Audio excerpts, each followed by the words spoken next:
Everybody knows that except for Native Americans, this great nation of ours is a nation of immigrants. We're one of the most welcoming nations in the world, maybe the most welcoming to immigrants, because about 1 million people come here every year legally. My family has been blessed by two: a daughter-in-law of 45 years from South Korea, a granddaughter-in-law of about 6 or 7 years from Ethiopia. I've learned much from them, and I think America is great because of the people that come here. But we're also a nation based on the rule of law, and we have not seen that immigration law enforced over the last 4 years. So I'm going to be voting for Governor Noem because she's committed to enforcing our immigration laws. I think Secretary Mayorkas felt in his heart that we ought to give the American land of opportunity, the opportunity to anybody who wanted to come here. He said he was enforcing the laws, but we know that he wasn't enforcing laws, because you saw every night on TV people crossing the Rio Grande, coming to this country and violating our laws as they entered. We all know that if you're going to be a sovereign nation, you got to control your borders. We can't have millions of people coming here in violation of our laws, people that are on the terrorist watch list, people with criminal records, everybody just willy-nilly coming here. We are that land of opportunity, but also a land of the rule of law. We're seeing deportations going on now with priority on people that are criminals or on the terrorist watch list. We're hearing some economists and some business people saying our economy is in jeopardy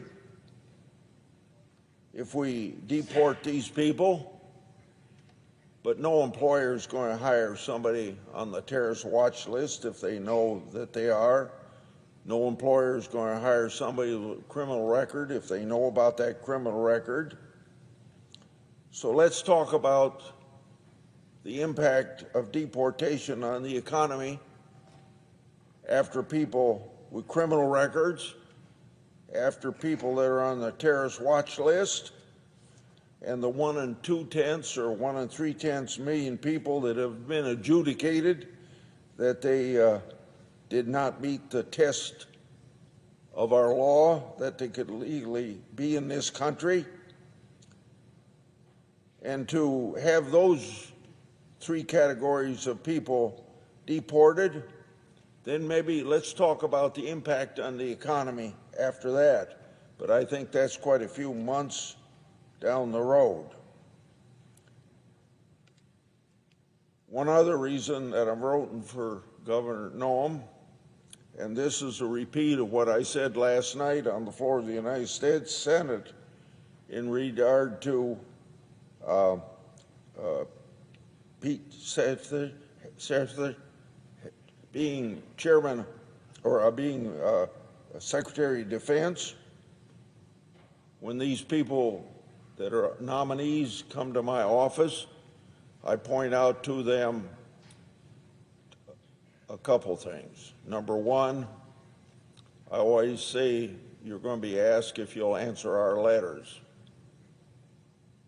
And everybody for decades have been saying yes to that.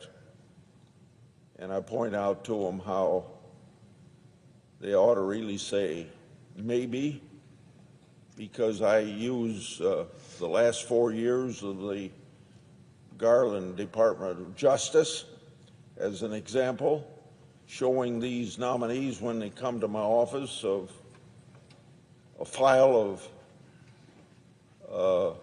about 158 letters that the Department of Justice and the FBI haven't appropriately answered, even after they said they'd answer all of our letters.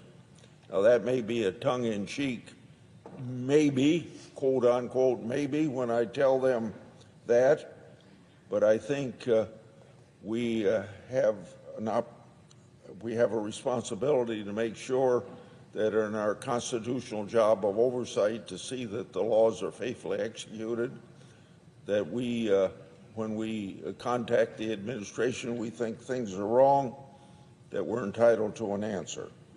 This isn't a problem just in a Democrat administration. This is a problem in Republican administrations.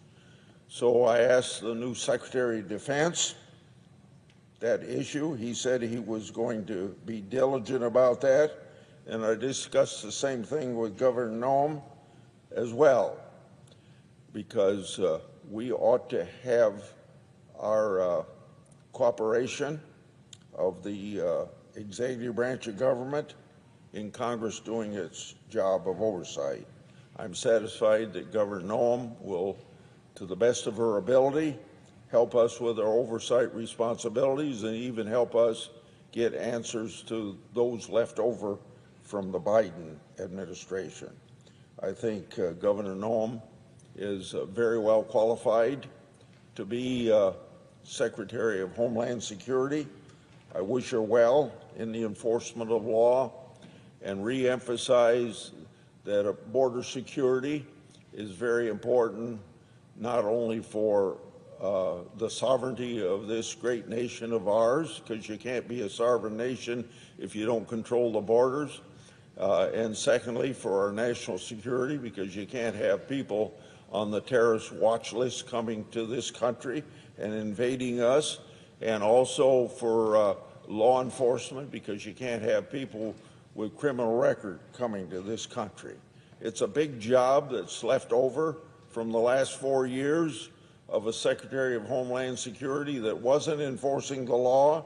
I think Governor Noem is up to the test, and we wish her well as she proceeds down this road of making sure that the sovereignty of the United States is protected and our national security is protected, and we have a safe nation based upon law enforcement being able to do its job. I yield the floor.